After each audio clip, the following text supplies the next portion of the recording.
பாஜக மாநில தலைவர் நயினா நாகேந்திரன் கூட உங்களுக்கு நடைபெற்று நீங்கள் போவீங்களா? அவர் 2026 சட்டமன்ற தேர்தலில் நீங்கள் எல்லாமே கூப்பிட்றாங்க, நயினா கூப்பிட்டுருக்காங்க.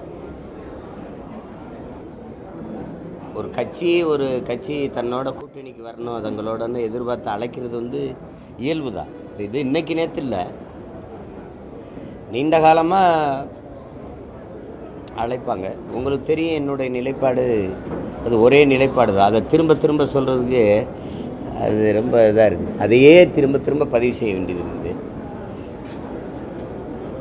அதனால் அதை எங்கள் கொள்கை அது இல்லை. தேர்தல் அரசியல், கட்சி அரசியல் செய்கிறவர்கள் தான் கட்சிகளை தேடி, கட்சி தலைமையை தேடி, கட்சி தலைமை அலுவலகங்களை தேடி போவாங்க. நாங்கள் முழுக்க மக்கள் அரசியல் செய்கிறவர்கள், மக்களிடமிருந்து மக்களுக்காக வந்த பிள்ளைகள். அதனால் நாங்கள் எப்போதும் மக்களை தேடி மக்களுக்காக தான் அரசியல் செய்வோம். மக்களோடு சேர்ந்து தான் தேர்தலை சந்திப்போம். அது என் மக்களுக்காக சந்திப்போம்.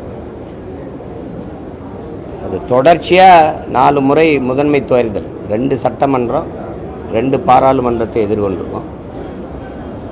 வெற்றி தோல்வி அதை தாண்டி 5வது முறையும் ஒரு கட்சி தனித்து போட்டியிடுதுன்னா அது நாம் தமிழர் கட்சியாக தான் இருக்கும். அது 234 தொகுதியிலையும் போட்டியிடுவேன். 117 பெண்களுக்கு வாய்ப்பு, 117 ஆண்களுக்கு வாய்ப்பு. அரசியல் வரலாற்றில் நிராகரிக்கப்பட்ட தமிழ் சமூகங்கள் இருக்குது, அவங்களுக்கெல்லாம் தேர்தலில் வாய்ப்பு. பல பொது தொகுதிகளில் ஆதிக்குடிகளுக்கு வாய்ப்பு. அப்படி நினைக்கிறத செய்வோம். மறுபடியும் சொல்கிறேன், எங்களுடைய பயணம் எங்கள் கால்களை நம்பிதான். எங்கள் தலைவர் எங்களுக்கு கற்பித்தது என் விடுதலை என் கையில் தான், எங்கள் விடுதலை எங்கள் கையில் தான். அடுத்தவர் கால்களை தோள்களை நம்பி நாங்கள் எங்கள் பயணத்தை தொடங்கினால் எங்கள் இலக்கை நோக்கி அந்த பயணம் போகாது. பிறர் தோள் மீது ஏறி நின்று நான் உயரமானவன் என்று காட்டுவதை விட தனித்து நின்று உண்மையான உயரத்தை காட்டுவதே மேலானது. அந்த தத்துவத்தை படித்த பிள்ளைகள் நாங்கள் தனித்து தான் போட்டிடுவோம். எங்களோடு எங்கள் தத்துவத்தை ஏற்று, நான் எங்கள் தலைவர் மேதகு வே பிரபாகரன் பயப்படாமல் என் பக்கத்தில் இருக்கணும். புரியுதா? எனக்கு ஒரு கொள்கை இருக்குது, ஒரு கனவு இருக்குது. அது என்னுடைய கனவு இல்லை, எங்கள் முன்னவர்கள் எங்களுக்கு கையளித்தது, எங்கள் தலைவர் எங்களுக்கு கையளித்த பெருங்கனவு. 800 ஆண்டுகளாக தமிழ் தேசிய முன்னவர்கள் பெருமக்கள் தூக்கி சுமந்து வந்த கனவு. அதை நிறைவேற்றணுங்கிற எங்களுக்கு ஒரு வெறி இருக்குது. நெஞ்சு முழுமைக்கும் காயம் இருக்குது, அதுக்கு மருந்து தேடுற தேடல் இருக்குது. எல்லா வேதனைக்கும் ஒரே மருந்து தான் சாதனை. அதுக்கு போராடுற பிள்ளைகள் எங்களை போய் அங்கே போயிடுவியா, இங்கே போயிடுவியா, அந்த கூட்டணிக்கு போயிடுவியா, அதெல்லாம் நானும் பல ஆண்டுகளாக சொல்லிட்டேன். உங்களுக்கு வேறு கேள்வி கிடைக்கல, எனக்கு அதையே பதிலை சொல்லி திகட்டிருச்சு. அதனால் இனிமேல்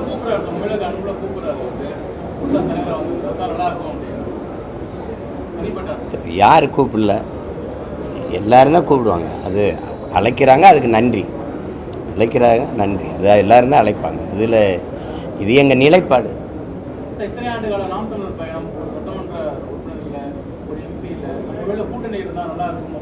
அதெல்லாம் இருக்காது. இப்போ கூட்டணியில் இருக்கிற இத்தனை ஆண்டுகளில் திராவிட கட்சிகள் இத்தனை ஆண்டு இருக்குது.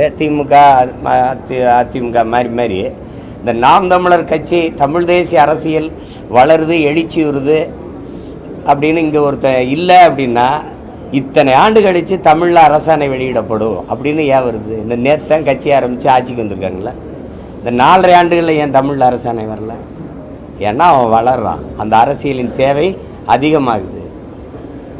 அதானே எல்லாம் நீங்கள் பேசுனீங்க, முற்போக்கு பேசுனீங்க, பெரியார் பேசுனீங்க, சமூக சீர்திருத்தம், சமநிலை சமூகம், சாதிய தீண்டாமை ஒழிப்பு, ஏற்றத்தாழ்வுகள் மறுப்பு, எல்லாம் தான் பேசுனீங்க. ஆனாலும் ஆதி தமிழ்குடி ஊராட்சி மன்ற தலைவராக வந்தால் உட்கார நாற்காலி இல்லை. இந்த நூற்றாண்டில் இவ்வளவு அறிவு வார்ந்த சமூகங்கிறோம், எல்லாம் ஜனம் உள்ளங்கையில் உலகத்தை வச்சு பார்த்துருக்கான். எங்களுக்கு மேல் பகுதியில் கோயிலுக்குள்ளே கும்பிட இறைக்கு முன்னாடி எங்களுக்கு சமநிலை இல்லை, தனித்தனி சூடுகாடு. இதை என்னைக்கு ஒழிக்கிறது சொல்லுங்க? செத்தவண்ணா எங்களை புதைக்க ஒரே இடம் இல்லை, ஒரே குடியிருப்பு இருக்குது, எல்லாரும் ஒன்றா குடியிருக்கிறான்.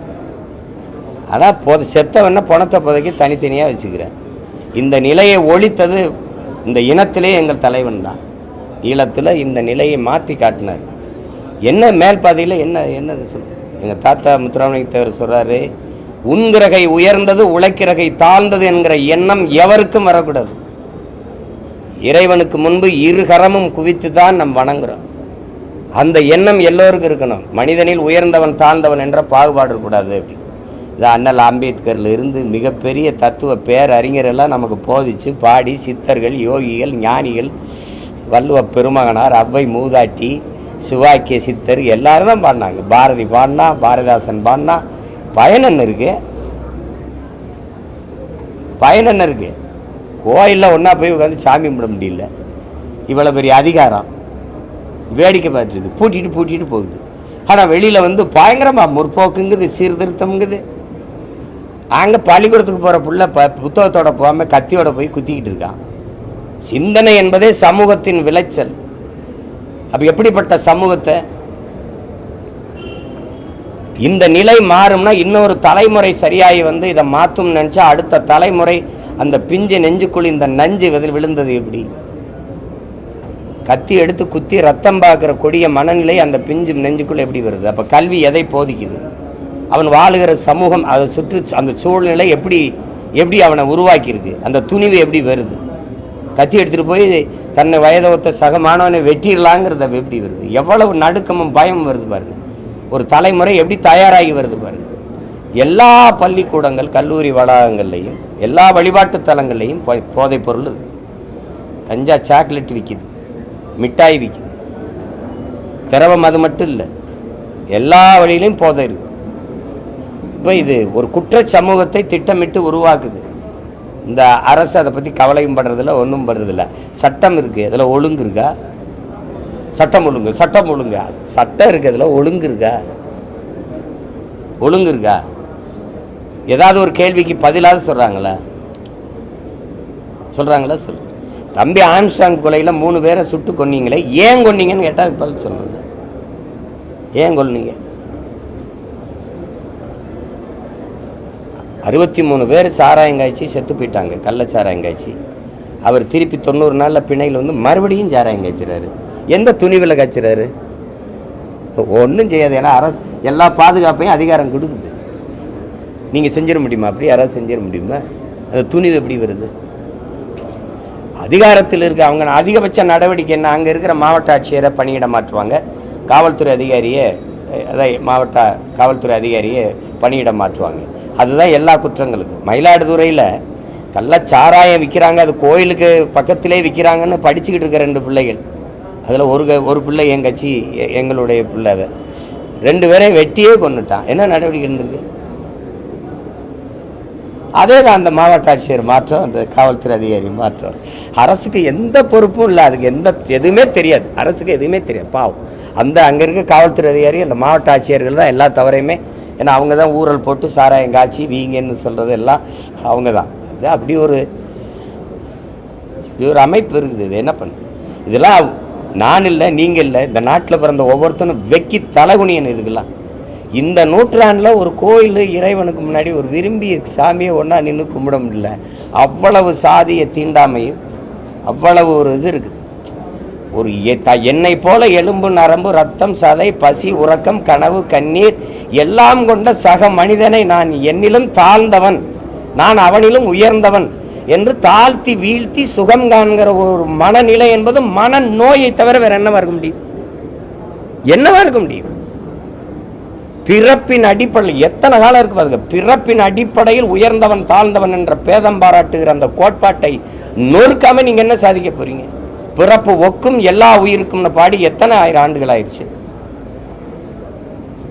யாரு மேல கீறினாலும் ரத்தம் ஒண்ணுதான் ஆக மொத்தம் நீ நானும் 10 மாதம் தான் தாத்தன் பட்டுக்கோட்டை பாடுறான்.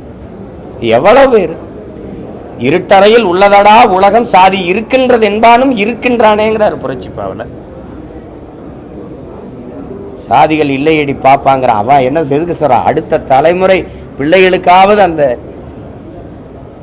நல்விதையை நெஞ்சில விதைப்போன்னு நினைச்சுதான் அவன் பாப்பாவுக்கு பாடுறான். ஏன் தாத்தாவுக்கோ அப்பாவுக்கோ பாடல? அடுத்த தலைமுறையை தயார் செய்யணும்னு நினைச்சான் பாரதி. அது இப்படி வந்து நிக்குது.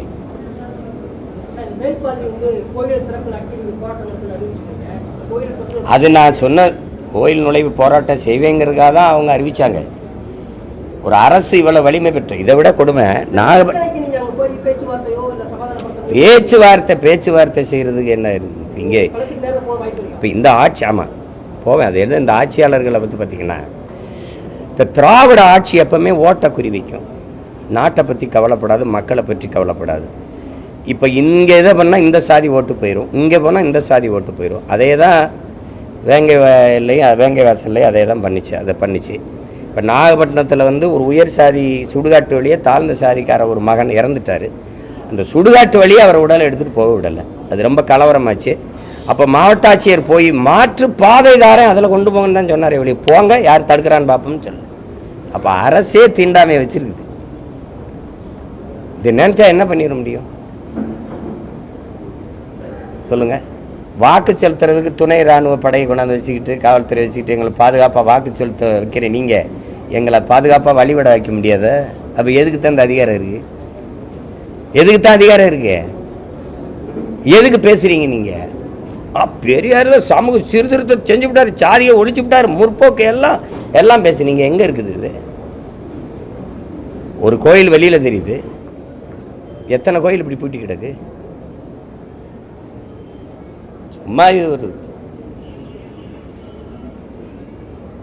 மாற்றுத்திறனாளிகளுக்கு இடஒதுக்கீடு தொடர்பாக உள்ளாட்சிகளில் மாநில சுயாட்சிக்கு இதை எப்படி பார்க்குறீங்க? இல்லை மாற்றுத்திறனாளிகளுக்கெல்லாம் நம்ம முதல்ல செஞ்சுருக்கணும். அதெல்லாம் ரொம்ப அடிப்படை உரிமையும் கடமையும். அவங்க பல தடவை போராடும்போது இந்த அரசுகள் என்ன செஞ்சிச்சுன்னு நான் சொல்லி தெரிய வேண்டியதில்லை தம்பி. உங்களுக்கு இரவோட இரவாக பாரவுந்தில் ஏற்றி கொண்டு போய் திருப்பி வர முடியாத காடுகளில் இறக்கி விட்டு போனது இருட்டுக்குள்ளே உங்களுக்கு தெரியும். ஏன்னா நான் அவங்களோட நின்று போராடினவன். அந்த கண்ணீரை, கவலையும் கண்ணீரையும் நான் பார்த்தவன். இன்றைக்கி தேர்தல் நெருங்கும்போது இதெல்லாம் என்னைக்கு செயல்பட தொடங்கும்? மாநில தன்னாட்சியை என்னைக்கு பேசுகிறீங்க? என்னைக்கு பேசுகிறீங்க? மாநில சுயாட்சியில் எது வருது? மாநில சுயாட்சியில் எது வருது? கல்வி உரிமை வருதா? மருத்துவ உரிமை வருதா? வரி வருதா? போக்குவரத்து, சாலை போடுதல், பராமரித்தல், இதெல்லாம் வருதா? எதெல்லாம் மாநில உரிமையில் வருது? மாநில சுயாட்சி சரி, அது நாங்கள் தன்னாட்சிங்கிற, நீங்கள் சுயாட்சி சரி, ஏதோ ஒரு ஆட்சி என்னைக்கு போடுறீங்க? என்ன நேற்று தான் கட்சி ஆரம்பித்து இன்றைக்கி ஆட்சியில் உட்காந்துருக்கீங்க, உடனே மாநில தன்னாட்சி கேட்குறீங்களா? 18 ஆண்டுகள் தொடர்ச்சியாக மத்திய அமைச்சரவையில், இந்திய ஒன்றிய ஆட்சி அவையில் இருந்த ஒரு கட்சி, ஒரு மாநில கட்சி திமுக தான். அன்னைக்கெல்லாம் இந்த மாநில தன்னாட்சியை கேட்டு பெறாது. இந்த கல்வி உரிமை பறிபோனதப்போ இங்கே பதவியில் இருந்தது யார்? நீங்கள். இப்போ 18 ஆண்டுகள் அங்கே இருந்தீங்களா? அப்போ கேட்டு திருப்பி கொண்டு வந்திருக்கலாம். வலிமையாக அதிகாரத்தில் இருக்கும்போது அது மாநில உரிமை. கல்வி என்பது மானுட உரிமை, இந்த நாட்டில் மாநில உரிமையும் கூட. அதை நீங்கள் எப்படி அங்கே தாரவார்த்து கொடுத்துட்டு இப்போ நீட்டுக்கு எதிராக ஒரு தீர்மானம் போடுறேங்கிறீங்க? கொண்டு வரும்போது பேசாமல் இருந்தீங்க. இப்போ மாநில தன்னாட்சி யார்கிட்ட கேட்குறீங்க? பிஜேபி அரசுகிட்ட. அது மாநிலங்கள் பிரிக்கப்பட்டதே தவறுன்னு பேசுது. அதுக்கிட்ட போய் நீங்கள் மாநில தன்னாட்சி கேட்குறீங்க. ஒரு மாநில தன்னாட்சி என்பதே அந்த மாநிலத்தை, அந்த மாநிலத்தின் மகன், அந்த மண்ணின் மகன், அந்த மண்ணை சார்ந்த அந்த இனத்தின் மகன் ஆள்வதான் முதன்மையான உரிமை. மாநில உரிமையிலே மிக முதன்மையான உரிமை. வந்தேன் போனவெல்லாம் நாட்டை ஆண்டுட்டு எல்லா உரிமையும் பறி கொடுத்துட்டு என் மலையை வெட்டி நீங்கள் ஒரு கேள்வி கேட்குற அதுக்கு பதில் சொல்ல மாட்டேங்கிறீங்க. கேரளாவில் மலை இருக்குதா இல்லையா? இருக்குது. மேற்கு தொடர்ச்சி மலையின் தொடக்கம் எங்கே? கேரளாவில். கேரளாவுக்கு விளிங்கத்தில் துறைமுகம், கேரளாவில் கட்டடங்கள், கேரளாவில் சாலை போடுதல். இதற்கு ஏன் அவர்கள் மலையை வெட்டாமல் கன்னியாகுமரியில் இருக்கிற அந்த என்னுடைய மலையை, மேற்கு தொடர்ச்சி மலையை வெட்டி ஏன் ஏற்றிட்டு போகணும்? ஏன் ஏற்றிக்கிட்டு போகணும்? கர்நாடகாவில் மலை இருக்கா இல்லையா? இருக்கு. அப்போ ஏன் என்னுடைய தருமபுரி கிருஷ்ணகிரியில் இருந்த மலையை அவர் யுவராஜ், அந்த பாரவுந்து சங்கத்தின் தலைவர், ஒரு நாள் பெர் டே, ஒரு நாளைக்கு லட்சம் டன் போகுதுன்றார். லட்சம் டன் போகுதுன்றார் ஒரு நாளைக்கு. அப்படின்னா ஓராண்டு, ஒரு மாசம், ஓராண்டு மழை எங்க இருக்கும்? மழை இல்லைன்னா நிலம் பாலைவனம் ஆயிரும்.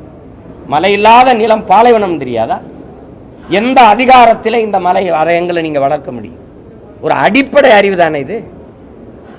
என் தம்பி கோபி நாயனா இருக்கும். பகுத்தறிவுங்கிறது என்ன? மலையை வெட்டக்கூடாதா, அது தாயின் முளை மார்பு போல பூமி தாயின் மலை மார்புடான் ஒரு அடிப்படை அறிவு தானே பகுத்தறிவு. அது இல்லை உனக்கு. மனித உடலுக்கு தோல் மாதிரி ஆத்துக்கு மணல், உலகத்தின் தலை சிறந்த நீர் வடிகட்டி நீர் தேக்கி மணல், அது அல்ல கூடாத ஆறு செத்து போகும். இந்த அடிப்படை அறிவு இல்லை உனக்கு. எப்படி வீடு கட்டுறதுன்ற? இத்தனாயிரம் ஆண்டுகளாக வாழ்ந்து கோட்டை கட்டி ஆண்ட ஒரு இனம் ஆத்த கொன்னு மலையை நொறுக்கி தான் கோட்டை கட்டிச்சா? என் பாட்டங்க இத்தனை வீடு, நாங்கெல்லாம் வீடு கட்டி வாழ்ந்தது இந்த நாட்டில் இருக்க ஆத்து மணல் அள்ளி அள்ளி மொத்தமா தின்னா? இந்த மண்ணின் மக்களின் மணல் தேவைக்கு மட்டும்தான் ஆற்று மணல் அள்ளப்பட்டதா? யாரு மனச்சான்றோட பதில் சொல்வா? அரபு நாட்டில் விற்கல, அருகில் இருக்கிற மற்ற மாநிலங்களில் விற்கல, இங்கே பாலாற்று மணல், இங்கே தாமிரபரணி ஆற்று மணல், இங்கே மணல் கிடைக்கும்னு எழுதி வச்சு கேரளா கர்நாடகாவில் விற்கல. என்ன உரிமை நீங்க பாதுகாக்க போறீங்க? எனக்கு காவிரியில் இருக்கிற நதிநீர் உரிமை இருக்கா? எனக்கு 410 டிஎம்சி தண்ணி வந்துகிட்டு இருந்ததுல ஏன் 150 டிஎம்சி 50 டிஎம்சிக்கு போய் மண்டியிட வேண்டிய நிலைமையை உருவாக்குனது இந்த திமுக, இந்த காங்கிரஸ். யாருக்கிட்ட கேட்குறீங்க தன்னாட்சி? யார் தரப்போறா? யார் தரப்போறா? சாதிவாரி கணக்கெடுப்பு அது மத்திய அரசு எடுக்கணும். உங்களோட கூட்டணி வச்சிருக்கிற தெலுங்கானாவில் இருக்க காங்கிரஸ் எடுக்குது, கர்நாடகாவில் இருக்கிறது எடுக்குது, எல்லாம் எடுக்குது. நீங்க எடுக்கணும், அது சாட்டி விட்டுறணும். இஸ்லாமிய சிறைக்கைதி அது ஆளுநர் கையெழுத்து போடலாம். அவர் போட மாட்டாருன்னு தெரியுது. அவர் RSS மெம்பர் ஆஃப் RSS. அவர் எப்படி இஸ்லாமிய சிறைக்கைதிக்கு விடுதலைக்கு போடுவார்? அப்போ வாக்கு கேட்கும்போது என்ன கேட்டிருக்கணும்? ஆளுநர் கையெழுத்து போட்டால் விடுதலை செய்கிறேன் அப்படி சொல்லியிருக்கணும். குடும்ப தலைவிக்கு 1000 நீங்க ஓட்டு வந்த பிறகு என்ன சொல்றீங்க? தகுதியானவன். ஏன் ஆத்தாராக்கா தகுதியை பார்க்க நீ யார்? உங்களுக்கு என்ன தகுதி இருக்கு? எங்க அம்மாவுக்கு தகுதி இருக்கா இல்லையான்னு சொல்ல? இதெல்லாம் சேட்டை தானே. அப்போ வாக்கு கேட்கும்போது சொல்லியிருக்கணும், தகுதியான குடும்ப தலைவிக்கு 1000 ரூபாய் கொடுக்குறோன்ட்டு. அது போயான்ட்டு போயிருப்பான். எல்லாமே ஏமாற்று, எல்லாமே ஏமாற்று. திடீர்னு தேர்தல் வரும்போது ஏன் இந்த பாசம் வருது? அதான் திரும்ப திரும்ப சொல்றேன்ல, தனியா போடுவான், பொம்பளையில பிடிச்சி காய் பிடிச்சி சரவை பண்ணுவான், தாலியை தோடு தொங்கட்டான அத்துட்டு போவான், ராத்திரியில் ஆடு மாடில் திருடி வைப்பான், எல்லா செல்வாரித்தனமும் ஒருத்தன் பண்ணுவான். நான் கோயிலில் நாங்கள் மாரியம்மாவுக்கு முளைப்பாரி போட்டு காப்பு கட்டும்போது அவனும் மாலையை போட்டுருவான், அவனும் காப்பை கட்டிக்கிடுவான். அவன் திடீர்னு திருவிழா வரும்போது சாமி ஆடுவான் பாருங்க, அந்த ஒரு நாள் புனிதன் ஆயிடுவான். அது மாதிரி இந்த திராவிட கட்சி இருக்குல்ல, குறிப்பாக திமுக இருக்குல்ல, அது கோயில் திருவிழா, அது தேர்தல் திருவிழா. தேர்தல் திருவிழா வரும்போது புனிதர் வேடம் போடும் பாருங்க, அது திடீர்னு தீர்மானம் போட்டுரும். இந்த தீர்மானத்தால் மாநில தன்னாட்சி வந்துடும், இதை கொடுத்துட்டு போயிடுவாங்க. தன்னாட்சியில் எது வருது? மொழி உரிமை இருக்கு. முதல்ல மொழி இருக்குதா?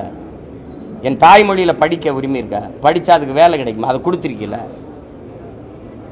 கர்நாடகாவில் தனியார் முதலாளிகள் வந்து தொழிற்சாலை தொடங்கினாலும் அதில் 100 விழுக்காடு கர்நாடகர்களுக்கு வேலை வாய்ப்பு கொடுக்குறேன்னா வாண்டான். அப்படி ஒரு சட்டம் அப்படி இருக்க, அப்படி ஒரு பாதுகாப்பு இருக்க? உயர்நீதிமன்றம் சொல்லுது, தமிழில் படித்தவங்களுக்கு ஒரு 20 விழுக்காடாவது வேலை வாய்ப்பு கொடுங்கணும். உயர்நீதிமன்றம் கெஞ்சுது. இது பேர் தமிழ்நாடு. கேட்டால் சும்மா மாநகராட்சி கட்டடங்களே அரசு அலுவலகங்களையும் தமிழ் வாழ்கன்னு எழுதுனா வாழ்ந்துருமா? உள்ள கோப்புகளில், உள்ள இருக்க கோப்புகளில் தமிழ் இருக்கா? இன்னைக்கு தான் இத்தனை நாள் கழிச்சு அரசாணை தமிழில் வெளியிடுவோம் அப்படின்னு. உங்களையெல்லாம் நாங்கள் எப்படி எப்படி எடுத்துக்கிறது? நாங்கள்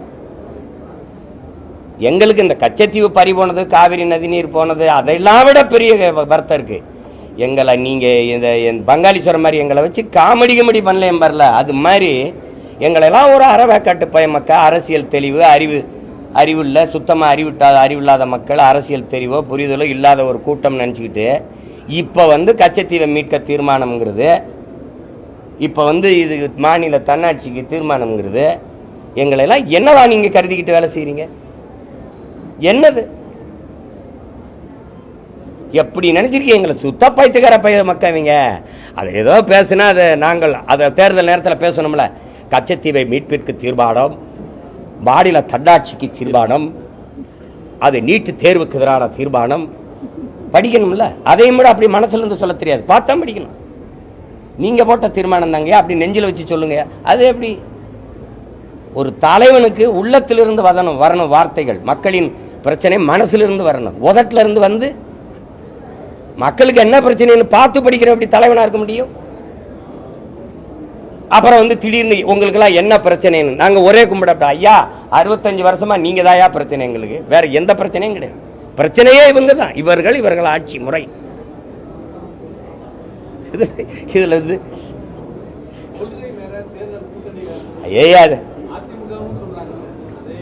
அது அவர்களுக்கு, எங்களுக்கு இல்லை. இத்தனை தம்பிமார் இருக்கிறீங்க, இவ்வளவு படித்த பிள்ளைங்கள், உங்களுக்கு மிகப்பெரிய பொறுப்பும் கடமை இருக்கு. ஊடகத்தில் நற்செய்திகளை, நல்ல கருத்துக்களை கொண்டு போய் விதைக்கிறது. நீங்க சொல்லுங்க, கூட்டணி இல்லாமல் எப்படி வெல்ல முடியும்னு கேட்குறேன். நீங்க கொள்கை இல்லாமல் எப்படி வெல்ல முடியும்னு ஒருத்தரை கூட கேட்கலையே.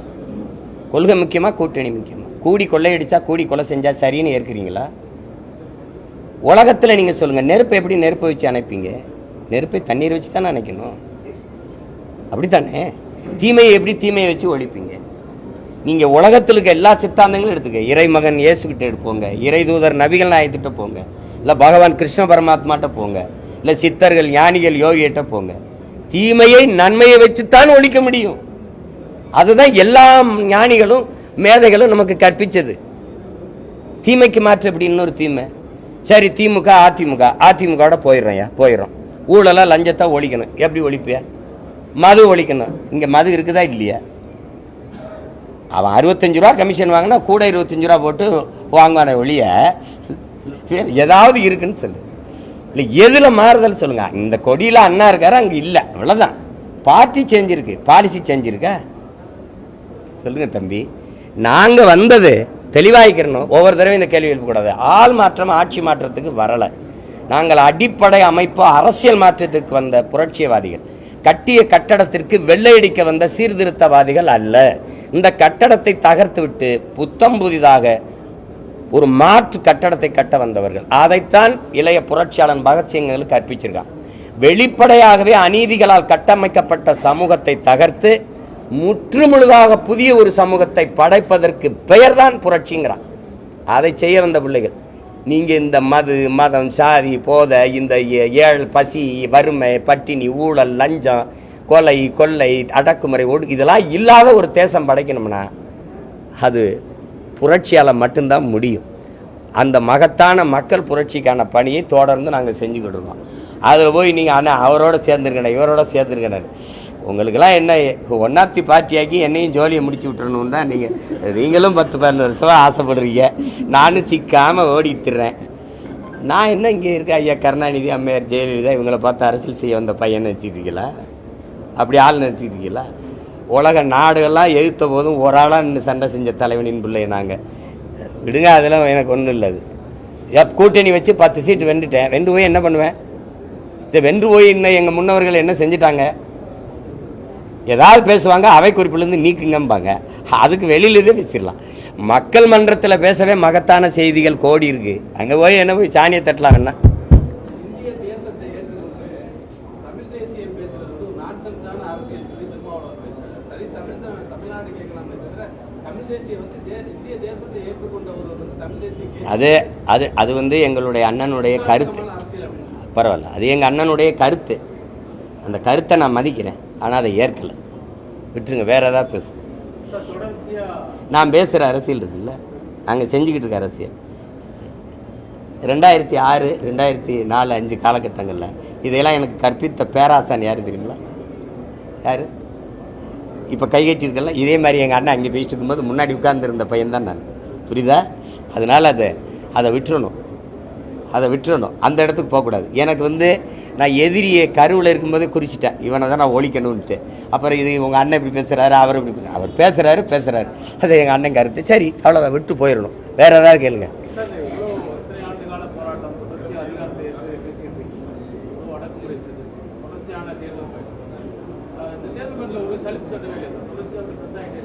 அது சலிப்பு எப்படி? வீர சுதந்திரம் வேண்டி நின்றார் வேறொன்று கொள்வாரோடின்னு தான் பாரதி எங்கள் பாட்டன். எங்கள் தலைவர் எங்களுக்கு கற்பித்தது சுதந்திர பசி கொண்ட மக்களை சோற்று பசி ஒன்றும் செய்யாதுன்னு.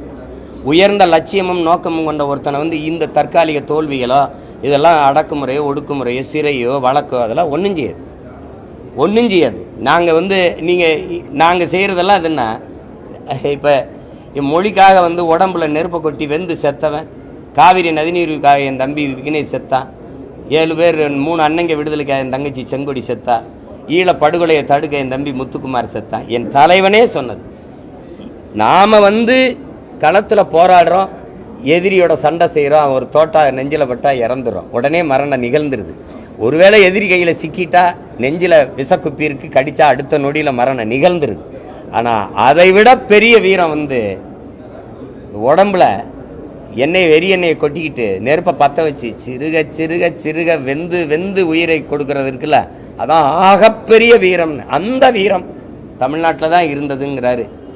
அதை வளர்த்தெடுக்காம அதை பார்த்த நாங்கள் போராளிகள் ஆகிட்டோம், நீங்கள் வாக்காளிகள் ஆகிட்டீங்களே தம்பின்னு என்கிட்ட சொன்னது இன்னும் என் காதில் கேட்குது. உங்களுக்கு விளங்குதுன்னு நினைக்கிறேன். அதனால அது ஒன்றுமே கிடையாது. எங்கள் முன்னவர்கள் செய்த ஈகத்தில் நாங்கள் செஞ்சுக்கிட்டு இருக்கோம். அண்ணன் படுற அவமானம் ஏச்சு பேசல. இன்னும் எங்கள் தலைவரை மட்டும் 100 விழுக்காடு ஏற்றுக்கிட்டாங்களே. காந்தி மேலே விமர்சனம் இல்லையா? எங்கள் தாத்தா காமராஜ் தெய்வத்திரு முத்துராமலிங்க எங்கள் பாட்டன் வஉசி மேலே விமர்சனம் இல்லையா? இவனுக்கு விமர்சனம் இல்லைன்னா விமோச்சனம் இல்லை, தூங்க மாட்டான். அடுத்தவனை குறை சொல்லிகிட்டே இருக்குன்னு அவனுக்கு. அதனால் அதை போய் பொருள்படுத்திட்டு இருக்க வேண்டியதில்லை. எனக்கு ஒரு சோர்வும் இல்லை.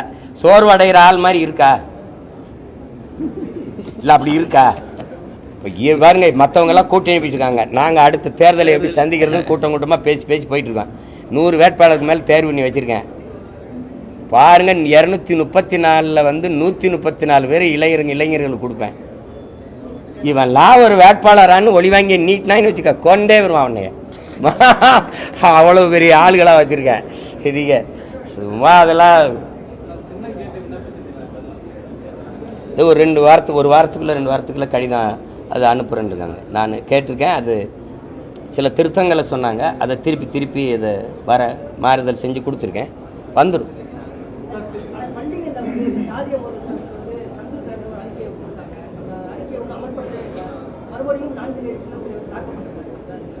அதுதான் இது வந்து ஒரு குறிப்பிட்ட ஒரு இதை வந்து குறை சொல்லி சரியில்லை தம்பி. இது நம்ம எல்லாருமே பொறுப்பேற்கணும். நானும் நீங்களும் எல்லாருக்குமே இந்த கடமை இருக்குது. இது என்ன வருதுன்னா, நம்ம கல்வி வந்து ஒழுக்கத்தை நன்னறிய கற்பிக்கலை. அவங்க இப்போ நம்ம பெற்றோர்கள், ஆசிரியர்கள், அந்த அவர் வாழ்கிற சமூக சூழல் எல்லாமே அதுக்கு பொறுப்பேற்க வேண்டியது இருக்குது. ஒரு குற்றம்னா அவன் ரூசா சொல்கிறான் பாருங்க, நீ குற்றவாளியை பிடித்து தூக்கில் போடுறதுலே நீ வந்து கவனமாக இருக்க. அவன் குற்றம் செய்வதற்கான காரணத்தை கண்டுபிடிச்சா அதை தூக்கில் போடுன்றான். அப்போ அதுதான் சரியாக இருக்கும். இந்த பிள்ளைகள் இப்படி செய்வதற்கு காரணம் என்ன? அதுக்கான காரணம், அந்த காரணத்தை கண்டுபிடிச்சா அதை களைவது தான் நிரந்தர தீர்வாக இருக்க முடியுமே ஒழிய, ஒரு தவறு செய்கிறவரை தண்டிச்சுட்டு போனால் அந்த தவறுக்கான காரணம் அப்படியே இருக்கும்போது நோக்கம் இருந்தால் அமல்படுத்தியிருக்கும்ல. சரி, அந்த துப்பாக்கி சூட்டுக்கு மட்டும்தான் அம்மா அருணா ஜெகதீசன் கொடுத்த அந்த அறிக்கை இருக்குல்ல, அதில் என்ன நடவடிக்கை இருக்குது? 3 மணி நேரம் நேர் நின்று சாட்சி சொன்ன ஒரு அரசியல் கட்சி சார்ந்தவன் நான் மட்டும்தான் இருக்கேன். நான் கொடுத்தேன். அதுக்கு என்ன நடவடிக்கை இருந்திருக்குது சொல்லுங்க? எல்லாம் குழு, இதுவரை 30 குழுவாக நம்ம போடப்பட்டிருக்கு. நான் பல முறை சொல்லிட்டேன், புழு கூட அரையங்களை நகரும், இந்த குழு அதுவும் நகராதுன்னு சொல்லிட்டேன். சும்மா அந்த நேரத்தில் ஒரு சாலையில் நீங்கள் பயணம் பண்ணிட்டு போனீங்கன்னா தம்பி, அப்படி சாலையை கொஞ்சம் பறித்து போட்டிருப்பாங்க, அப்போ டைவர்ஷன் போடுவாங்க, அப்படி திருப்பி விடுறது. அந்த இதை அவங்க மொழியில் மடை மாற்றுதல் அப்படிம்பாங்க. அந்த நேரத்தில் நீங்கள் கொந்தளிச்சுட்டு இருக்கும்போது அப்படி நாங்கள் ஆதிநாராயணன் தலைமையிலே நாங்கள் இந்த இஸ்லாமிய சிறைக்கைதில் விடுதலைக்கு ஒரு குழு போட்டிருக்கோம். தங்கச்சி ஸ்ரீமதி இறந்து போனால் அதை விசாரிக்க 2 நீதிபதிகள் தலைமையிலே இன்ன வரைக்கும் அந்த கிராமத்தில் விசாரிக்கிறாங்க. ஒரு கிராமத்தில் ஸ்ரீமதிக்கு சொல்லுங்க, சிபிசிஐடி இன்ன வரைக்குமா விசாரிக்குது தம்பி?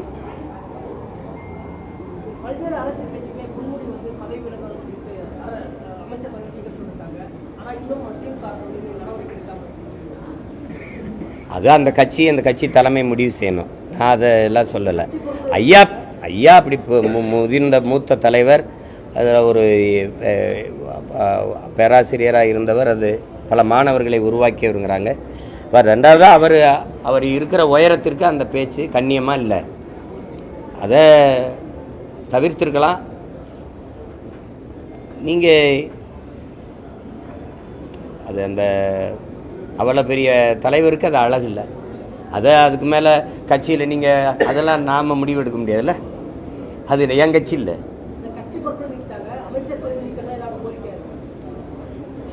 நீக்குன்னா நீங்கள் ஆறுதல் அடைஞ்சிருவீங்கன்னு நினைக்கிறேன் இல்லையா? நீக்குனா அவர் பேசுனது சரின்னு ஆயிடுமா இல்லை எப்படி சொல்லுங்க? அதை அவங்க தான் முடிவெடுக்கணும்.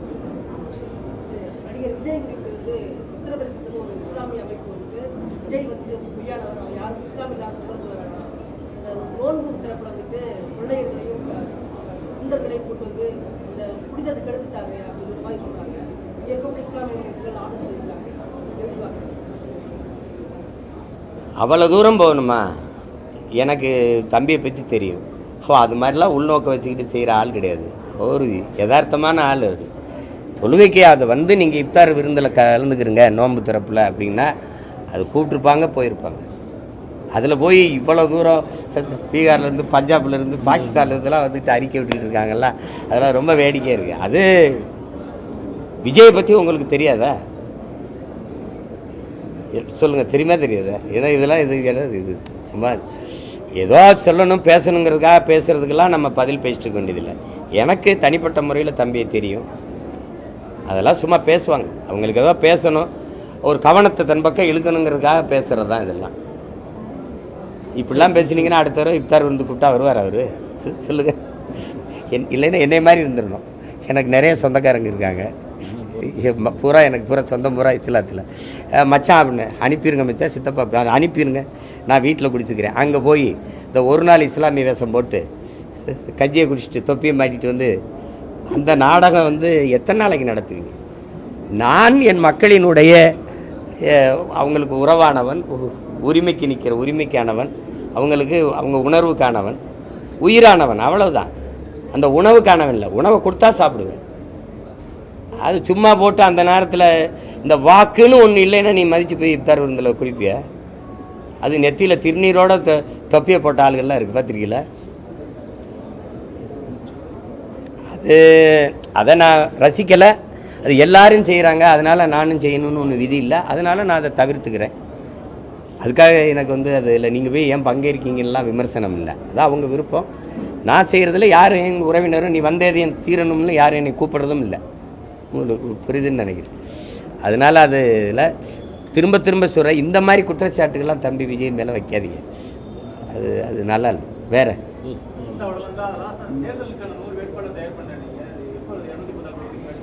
இல்லை, இப்போ நீங்கள் தம்பி கேட்ட மாதிரி சின்னத்துக்காக தான் காத்திருக்கேன். இப்போ சில இடங்களில் சொல்லி வேலை நடந்துக்கிட்டு இருக்குது. இப்போ தென்காசி, இப்போ வாசவன் நல்லூர் இதெல்லாம் அறிவிச்சுட்டேன் நிறைய இடங்களில். தூத்துக்குடி, அப்போ கன்னியாகுமரியில் நான் 6 வேட்பாளரும் போட்டோம். அப்போ இங்கே கீழ்வேலூரில் என் தங்கச்சி எங்கள் கார்த்திகா போட்டிடுறா. ஒன்று ஒன்றா தேர்வு பண்ணிட்டு வரேன். இப்போ எல்லாம் வச்சுருக்கேன். அப்புறம் மொத்தமாக சொல்லிட்டா அவங்களுக்கு ஒரு இது இருக்காது இல்லையா? அண்ணன் வந்து அதான் அமெரிக்காவில் போகலாமா ஆஸ்திரேலியா போகலாமா?